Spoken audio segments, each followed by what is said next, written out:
الحمد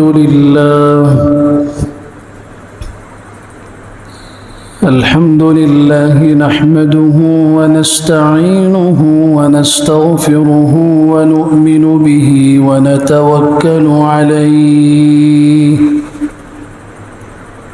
ونعوذ بالله من شرور أنفسنا ومن سيئات أعمالنا من يهده الله فلا مضل له ومن يضلله فلا هادي له وأشهد أن لا إله إلا الله وحده لا شريك له وأشهد أن سيدنا ومولانا محمدا عبده ورسوله صلى الله تعالى عليه وعلى آله وصحبه وبارك وسلم تسليما كثيرا أعوذ بالله من الشيطان الرجيم بسم الله الرحمن الرحيم ومن الناس من يشري نفسه ابتغاء مرضات الله والله رؤوف بالعباد وقال تبارك وتعالى وما لأحد عنده من نعمة تجزى إلا ابتغاء وجه ربه الأعلى ولسوف يرضى وقال سبحانه وتعالى ويطعمون الطعام على حبه مسكينا ويتيما وأسيرا إنما نطعمكم لوجه الله لا نريد منكم جزاء ولا شكورا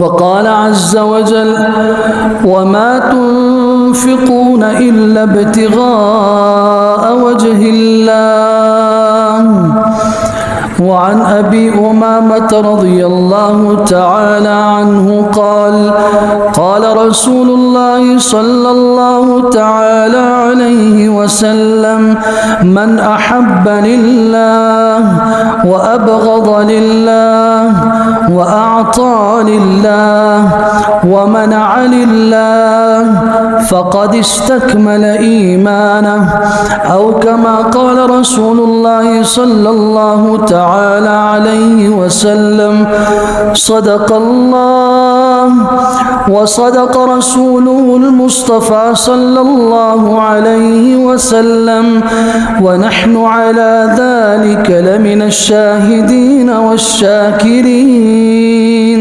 والحمد لله رب العالمين